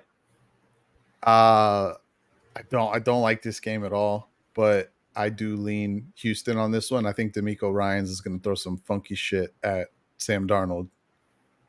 So give me Houston. There sees ghosts out there. All right, next up, the undefeated first place Pittsburgh Steelers. Boss, did you have Texans as well on that one? Yes. Okay. Yes, sir. Clean sweep, Texans. Steelers, sizzling, scorching, red hot, 2-0, 1.5-point favorites at home against the Chargers. Chargers have a quarterback who suffered an injury, did not practice today. So who's the Chargers' backup quarterback? Doesn't matter. Doesn't matter. It's not good. So he's got to be one of these retreads. He's been on 7 or 8 teams. What team is he on now? I'll go first with this one. Let's continue to ride with the Steelers. Let's do it. I'll say the Steelers are going to win this one at home, 2-0. I don't know what's going on with Herbert, but I'm going to go Steelers. Me. Yeah, if Justin wasn't hurting, all banged up, I might go with them. But Mike Tomlin just knows how to fucking get the most out of his team, man. So I got to go Steelers at home. Steelers at home. Ant? I too am going Steelers in this one. I know the offense has only scored 1 touchdown, but that is not because of Justin Fields. Justin Fields has actually looked really good. Made some really impressive throws. Had I think it was like 130 passing yards and a passing touchdown called back because of offensive penalties on Sunday. I don't think he played out the revenge game for Russell Wilson. He did, and he avenged him. That was the avenge game, not revenge, because Russ didn't play. He avenged him. He's part of the Revengers. That's for taking the job. I take care of the Broncos. I'm taking the job here. I love that Tim got that reference. I did. All right. What do we got next? Here it is. Here it is. Giants head to Cleveland to play the Browns. Browns are a 6.5-point favorite here. Ant, start with you. Cleveland. I don't think there's a whole lot else to add. Sorry. Yeah. Timmy? Giants by 60. Wait, stop that. Reverse it. I'll take the Browns. That's code. That's code for Browns. All right, that's a doo-doo Brown clean sweep there. Next up, something that we didn't really think we'd be really having a big conversation about. The Eagles head to New Orleans to play the Saints. The Saints are a 2.5-point favorite in this game. And I don't feel comfortable picking either one of these teams right now. Just throwing that out there. which means you start. If I'm going to start, I'm going to go with a little bit of my heart here. I'm going to continue. I'm going to go with the Saints. They're red hot. The Eagles. Barkley struggled at home. Screw Philadelphia. You know my feeling on this, Ant. You know how I love that city. The Saints are just on fire. So now's the time to continue to roll with them, and I'm going to go with the Saints here. Because they're going to go marching. Timmy.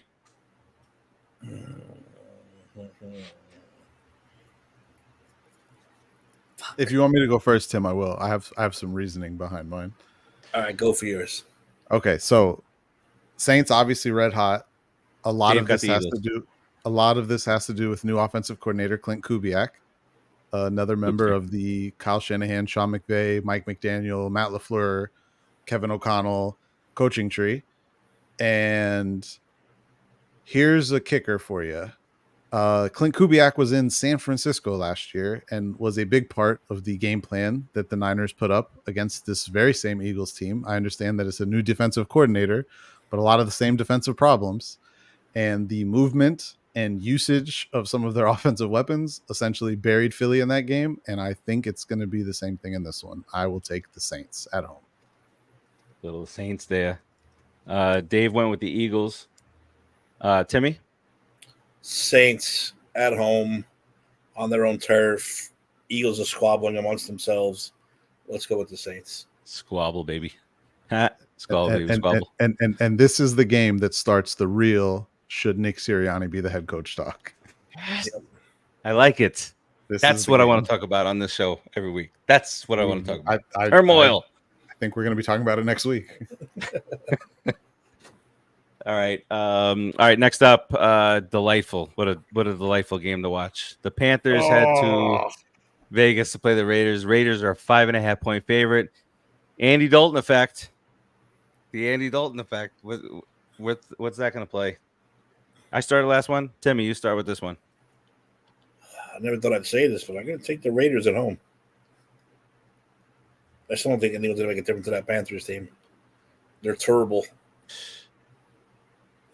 Poor team. Poor players. Terrible. Ant?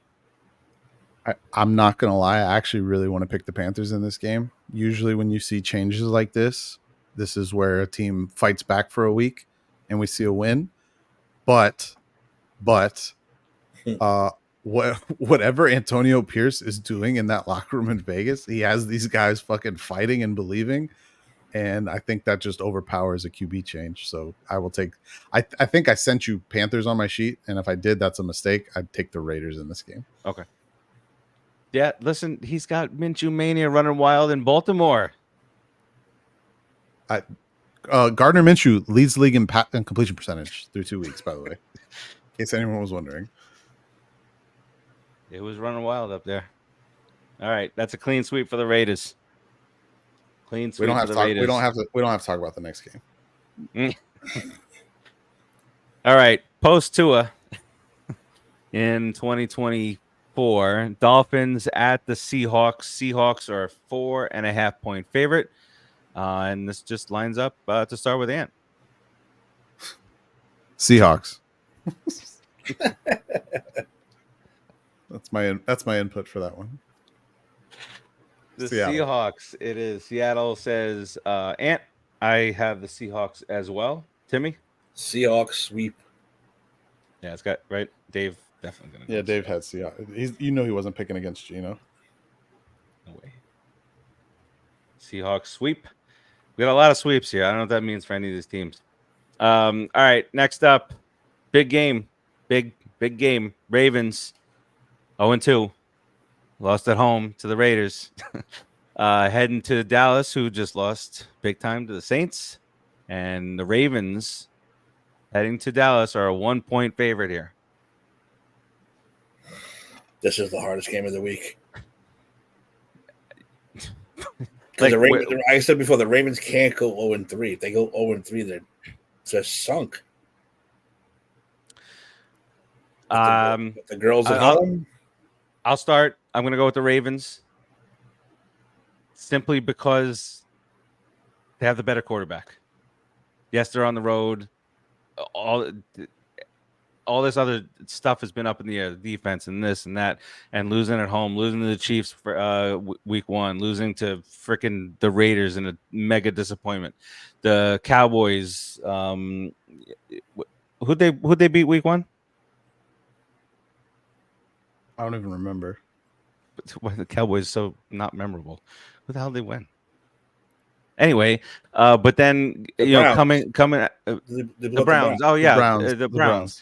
And then the last 2 home games, I think that they got whooped up on Dallas. The last 2 home games that they've had after having this long run. So I'm gonna go with the Ravens. Timmy, Yeah, give me the Ravens also. They have to win. It's a half the win for them. and who you got in this one? These two teams last met in December of 2020, with Baltimore winning that game 34-17. I don't believe Dak played in that game. He did not. I don't think that matters for this week. I will take the Ravens. A Ravens clean sweep. That I like. All right, next up, the tough one. The Lions head to Arizona to play the Cardinals. The Lions on the road, 3-point favorite.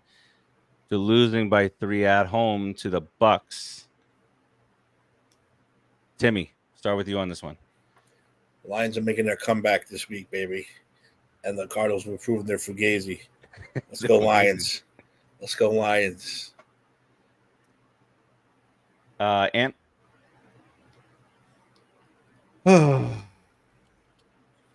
Dave's got the Lions. If it wasn't for the pass rush of the Detroit Lions, I would pick the Cardinals in this game. But because Aiden Hutchinson's going to be the sack leader this year, I'm going to take the Detroit Lions. 11-1. We could have had it 11-1. I know. We talked about it before the season too. Yes. Led the league in pressures last year, just wasn't getting home. Getting home this year. I think he has 7 sacks or 6 sacks through 2 games. 4.5 last week. Yeah, he's been really good. Beast. Lions. That's a Lions clean sweep. A lot of clean sweeps. I'm not sure what that means for how when they pick them on the shows, the opposite happens. That's not a good time for us. All right, next up, the 49ers, shorthanded in their own right.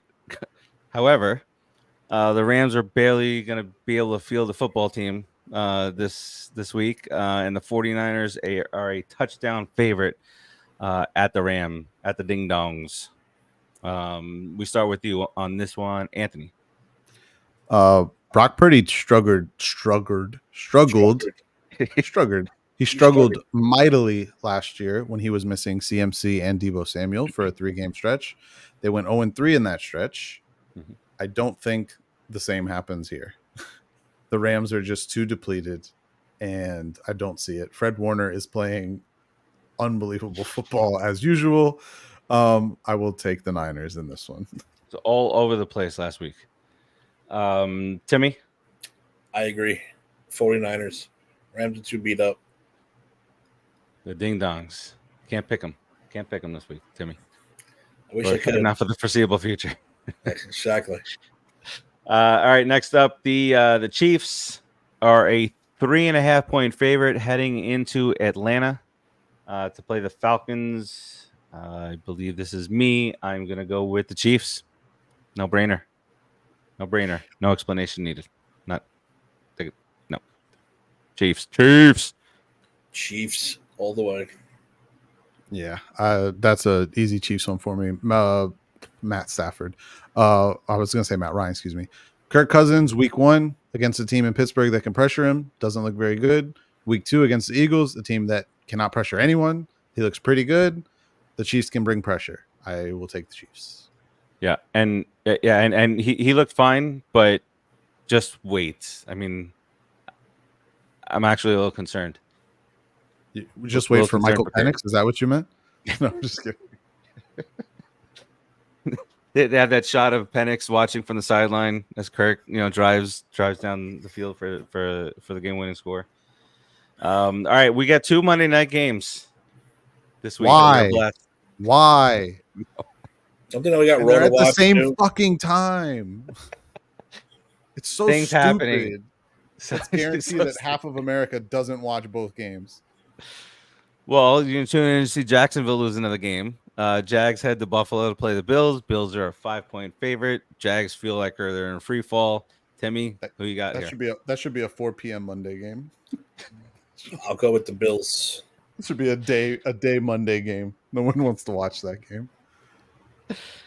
Ant, I feel like we're gonna go with the sweep here. I too will go with the Bills because Press Taylor is still calling plays in Jacksonville and he's not very good at his job. It's no bueno down there. And Bills all right, that's a clean sweep for us there. And then the final game of the week, the Commanders head to Cincinnati to play the Bengals. The Bengals are a 7.5-point favorite here. Should we start with you, Anthony? Not very often can you say a team started 0-2 and they come off a heartbreaking loss to a conference rival and you feel that everything looks okay though and that you feel comfortable picking them going forward and that the rest of their season should be fine. But that's exactly how I feel after watching Cincinnati play last week. Defense played really well. Joe Burrow looked fine. He threw the ball down the field, so the wrist isn't an issue, I guess. Yep. Obviously that they need to get T. Higgins back, hopefully sooner rather than later, but I will take the Bengals. Yes to all that. Bengals. Another clean. Right. How many clean sweeps is that? Can you give me a final count on that? Yeah, so lot. Jets was a clean sweep. Bucks is a clean sweep. Packers. You're counting? Because I'm just naming. Packers, Texans, Browns, Raiders, Seahawks, Ravens, Lions, 49ers, Chiefs, Bills, and Bengals. 13 clean sweeps. 13 out of 16. We only have 3 games different. And I think the 3 games we have different is actually the 3 of us with the same pick and Mello with a different pick. Is that correct?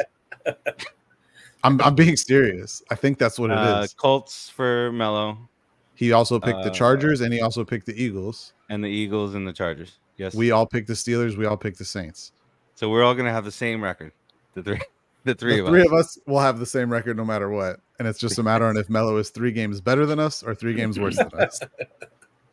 All right. And then so Dave's lock of the week. No surprise here. It is the Bucks. You note that in green. All right. So Dave gets the first. I get the last one, obviously. Timmy, you get the next lock of the week. What did you say? He took the Bucks? He took the Bucks. Not saying it, Dave. I don't even want to say it. I apologize for everything about the mush. I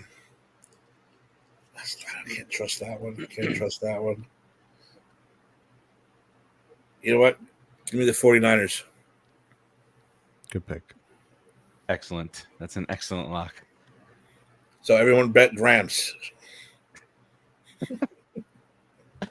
And I thought you finished higher than me. Is it me? I finished dead last, 6-10. Oh, geez, it is me. Fuck. I was actually hoping you would pick. It would narrow down my options. I didn't want the first pick this week. I don't like any of these games. Oh man. I will take the Seattle Seahawks. Miami does not play well when they travel to Seattle. Historically, I will take Seattle. Got it. And mine is going to be the Monday night game, the Bengals. Which one? The Bengals as they turn they have their annual U-turn of their season. Getting that. Are you sure it's not October yet? It's gonna start making that turn. The Redskins, Commanders. Is this the week all the Jamar Chase owners feel better about themselves? I don't know. Ranked 41st overall in fantasy. Yeah, but the Commanders' defense against the pass may also be ranked 41st, and there's only 32 teams. So,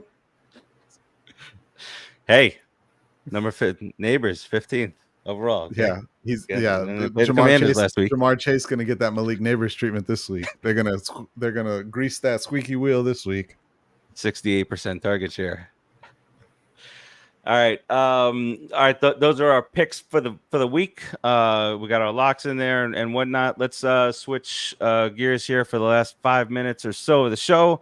Get a little baseball action here, and it is still going on. We're still in September. First of all, oh, go ahead. What You're probably gonna happened to say the- the same thing I'm going to say? Oh no, you're not. no, you're Timmy. not. What happened to the Orioles? I don't know, and I don't care. What? they can't hit no more. I remember that the Mets back when they were obviously not playing well were like 20 games behind the Orioles. It was like a 20 game difference. And as we speak right now, 10:58, September 18th, we have the identical record as the Baltimore Orioles. Very proud of that. But man, so you guys probably a few days away from clinching. Knock on every piece of wood there is. One team in all of baseball has clinched the playoff spot so far. That's the Brewers. They clinched because they play in the Central and they have an 11-game lead over the They're in the Cardinals. Central, and the Central's terrible. So Yankees in first place in the American League East. You got the Orioles right behind them, 4.5. Guardians have opened up that lead. Nice job by the Royals this year, but they're now six games out. Houston, for all the fun we poked at them at the beginning of the year, they're in first place by 4.5 over Seattle. The Phillies maintain first place in the East. The Brewers are going to win that division. They won that division. And then the Dodgers likely going to win that division out west. Wild card is where it's at right now, peoples. Wild card is where it's at. In the American League, it's the Orioles and it's the Royals in the second spot. Twins have that third spot, but the surprising Tigers, Timmy, the Tigers, what? Tigers are a half game out of the wild card right now. And then Seattle 2.5 out, just about 10 or 11 games to play. Tigers have won 4 straight. Everybody else in the wild card has lost 3-4 straight. National League, the Padres are in the top spot. Mets now tied for the number 2 wild card spot with the Diamondbacks. They have the tiebreaker there, and then the Braves, who are lost 2 out of 3 to the Reds. Thank you to Cincinnati. Thank you to the Rockies for beating the Diamondbacks. We appreciate all the help out there. And the Marlins are not going to make it this year. Oh, I had no idea. Thanks. They there's only 11 games left and 28 games out of the wild card. So you're telling me there's a chance? No, you're Uh, not telling me that. A few other notes. The White Sox recently just came off a 3-game winning streak. They've now lost two games. And I don't know, if you heard me when we first came on, the White Sox Twitter social media guy today just said, final, the other team scored more runs than us. He should just use that tweet every time they lose. They're 36 and 117. Jesus Christ. What was the record? What's the record? The Mets were 40 and 120 for a 250 winning percentage. The White Sox winning percentage is currently 235. Back in those days, there were games that were scheduled that didn't matter to any outcome, so the Mets just decided not to play those games. So that's why they played 160 games that year and not 162. So the White Sox have to win. What do they have? 9 left? Is that right? Let's take a look at that, because this is 9 left? This is compounding to the Mets making the playoffs. 147. Yeah, they have 9 left. They're at 153 games played. They have 9 games left. They have to win 5 of those 9 games to not be as bad as the Mets. So they got 3 against San Diego, who's trying to get that number 1 wild card spot. Then they got 3 who's against actually not out of the division race. They're only 2.5. right 2.5 or 3.5. Well, yeah, No, right. Yeah, Is it 2.5 2.5 or 3? 2.5. Okay, 2.5. so, No, all 3.5. I'm sorry. I can't. I hate when the teams have different games played. It throws me off. Yes. It's 3.5. It's 3.5. 3.5. So They're so up 2.5 they're not in the out wild of it, and they got 3 games, in San Diego. So let's that's tough. I don't want the first seed wild card anyway. That's It's a jinx. we had that 2 years ago. I don't want it again. But totally different team. We had. By the way, thank you, Max Scherzer, for bringing back Acuna in that deal. Loving that so far. But for you guys, Timmy, Yankees are gonna, trying to lock in that 1 seed, right? In the Trying. American League. Houston will end up with it, no?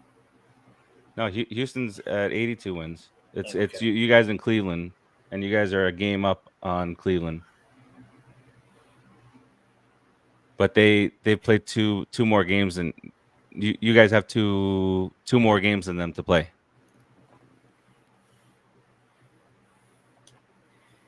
So who would you guys would play? The winner of the last wild card matchup. The right? No. Yeah, they would if they get the 1 seed, they would play they would get the bye. It's the 1 seed we get the bye. How the fuck does that work again? Forgot about the bye. Yeah, that's the bye, and then second division winner plays, and then the 2 wild card teams play. Okay, yeah, because teams 5 and 6, so the second and third wild card, they play a 1-game playoff, and then 3 game. It's a 3-game series now. Why? It's a 3-game. It's a 2 out of 3 in the no city. One's claiming we need more baseball at this time of year. Okay, come on now. The 1-game viewership playoff is drastically reduced already. 1-game playoff. I will say I didn't like the variability. Variability, is that the right word? Variability. I didn't like the fact of how 1 game leaves a lot to chance. Is all I'm saying. Yes. So 3-game does make sense. I'll give them that. So 5 and 6 play a 3-game playoff, and then the winner plays a 5-game series against the number 1 wild card team, and then the winner of that gets to play the Yankees. Is that right? Am I understanding? I think you went correctly? 2. Did you go 2 rounds ahead? I have no idea. I have no fucking clue. Okay. This is how confusing baseball has become. Did I post it in the chat, Farace? I don't know if you've seen what Catfish Hunter said. I think I posted it. No. Like someone asked him about today's game, and he goes, "I don't watch it. I don't even recognize what this is because I feel bad for everybody today that has to watch this. Well, it's not baseball anymore." I was like, "Wow." Oh no, they changed it again. Okay, I get what it is now. Okay, so this is how it goes. The first and second teams in each. I just pulled up the team with that's what I did too. The first place and second place teams in the league, so which would be currently the Yankees and the Indians, and also would be the Phillies and the Dodgers. Those teams don't have to play in the wild card round. And then there's a 3-game series between team 3, which is a division winner, against the 3rd wild card, and team 4 and 5, which are both wild cards. The winner of do they reseed? No. Or no reseeding. That seems stupid. Okay.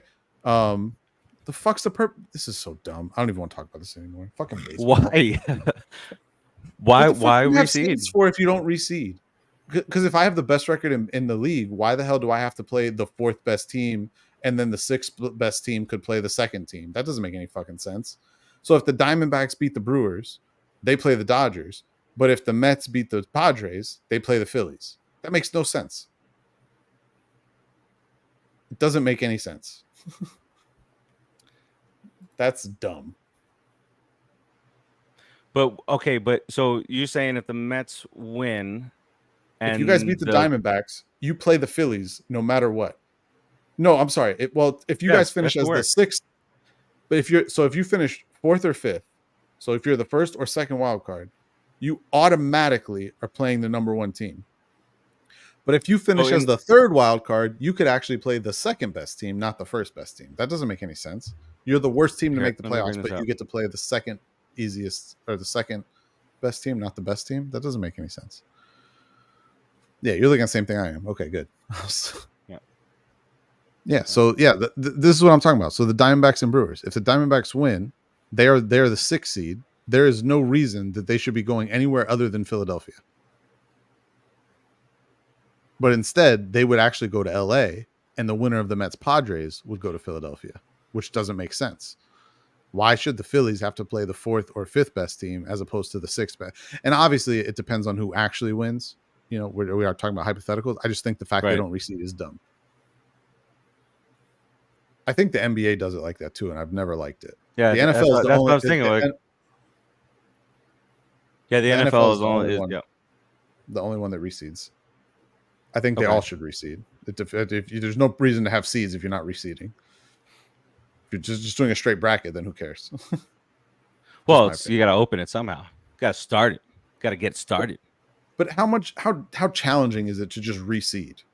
Like the NFL does it. Seems to work just fine. You don't see the number, but you don't see.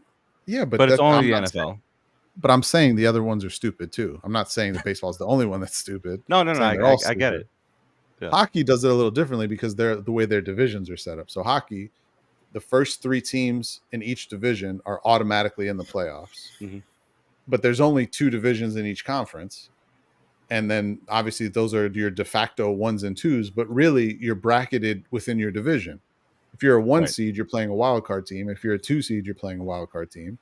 So if you're a division winner, you play a wild card automatically. But if you're a division winner and you win, you have to play whoever was the winner of your division winners matchup. They keep the divisions kind of together, grouping. So I would say the NHL makes the second most sense in this scenario, and that the NBA and Major League Baseball are stupid. Dumb. All right. On that note, we got a lot of stuff in there today. Talked a lot. We got the troll involved a little bit. Little new names for the team that his boy plays for. But let's get up on out of here. We do a little round robin here. Timmy, what you got on the way out? All I have to say is I forgot to do it last week, and I said I was going to do my signature sign off, and I forgot last week, so I'm going to say it now. I love you, Caitlin. See you soon. That's it. Forgot about Caitlin today. Do that. And I just want to say that I'm shocked that we talked baseball and Steve did not bring up the fact that Francisco Lindor is only at plus 700 to win the NL MVP. Yes, he's probably still not going to win it, but plus 700 is a testament to how great of a season he's having. I hope someone's listening as we say this because he's been phenomenal. I know I don't follow baseball this time of year, but I do. I lie about it to you guys. Yeah, Francisco. And the worst part is he's been an Ironman, and his cleat slipped on second base over the weekend, and he tweaked his back. He's been out for the last couple of days, resting up for the Phillies series coming up tomorrow. Well, but Acuna, all hail Acuna. Let's be honest, though. The only reason he's not going to win it is because we're literally watching the first 50-50 season in baseball history. Insane. So, I mean, the fact that he doesn't win an MVP award because we see something that's never been done before in like the 5,000-year-old history of baseball, it's a testament to what Shohei is doing, but also kind of doesn't allow Francisco Lindor his time to shine. What Shohei is doing is stupid. Should intentionally walk him the rest of the year. I think he actually got his 49th stolen base today, if I'm not mistaken. So he's 2 home runs and 1 stolen base away. I'm pretty sure. Stupid. 50, I could be wrong. What are we doing? All right. Yeah, the New York media is in an uproar. Oh, well, yeah. In April and May, they wanted to get rid of him again for the 3rd year in a row, and now they want him, and they're in an uproar over him not getting the MVP. Yeah, he did steal his 49th base of the year this year. Screw him. Against the Marlins tonight. Not just that, they were saying, Judge. They could have had Judge and Lindor, 2 New York MVPs. Yeah, right. We talked about this last week. Yeah, both teams going to the playoffs. Please, I hate them all. They remember they wrote the Mets off after 2 weeks, so now they're all sucking ass. Every one of them can die. They're terrible. They're out of control. They are. All right. Listen, that does it for us this week. Enjoy the last week and a half or so of baseball if your team is still in it. You see what has happened to me this year? It's been a nice overlay. Rangers and Knicks to offset the Mets' terrible start. They fade away. Mets get better. Yeah. Giants start. They suck. Mets are doing okay to keep me from getting too crazy about the Giants so far. All right. So that before the Mets season's over, basketball will be started. So you're good. Hopefully. Right. Hopefully. Wait, whoa. Before the Mets, say that again. Before the Mets season is over, when does the NBA start? Isn't it before Halloween? I thought it was. Well, let's hope the Mets are still playing somehow. All right. Preseason basketball is October 4th. So yeah, we're not that far away. Now this is even like just taking it a step beyond. I'm just not used to having a year where the Rangers were good, the Knicks were good, the Mets are good, Giants, and then the Knicks come back around, and the Rangers come back around. So we got everything covered. I don't think technically the Mets. I don't even think if they won the World Series they could still be playing. Well, let's get close. They could. Game 7 of the World Series could potentially be on November 2nd. So technically speaking, the NBA season would have started by then. NBA season starts October 22nd, for those wondering. That sounds like my blood pressure is boiling around that point.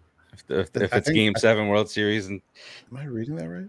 Yeah. So the NBA. Let's not get ahead of myself. The NBA season will start right before the World Series starts. NBA season is October 22nd.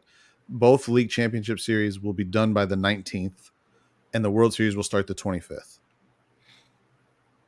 Saying there's a chance. So also, if you guys go to a Game 7 in the LCS and lose, even if you lose, it's only a 3-day gap before the Knicks season starts. Before the Knicks, terrible. It's not bad, but that's a sting. Might take me a little while to get over. Game 7. It's all right. Basketball starts. Man, you just took me through a range of emotions. Yeah, it's out there. Glad I could do that. All right, especially since I have nothing to root for in baseball, and I am spoiler alert. I don't think I have much to root for in basketball this year either. So, or football maybe too. I don't know. Right. No, definitely football. I told you, the season ended already. All right, we had a 10-day season. Right there. That's right there. I don't the hoodie I don't wear on stream that I always wear on stream. That you never wear. How dare you break that up for the first time ever? All right, under 2 hours, and we're out. Go ahead.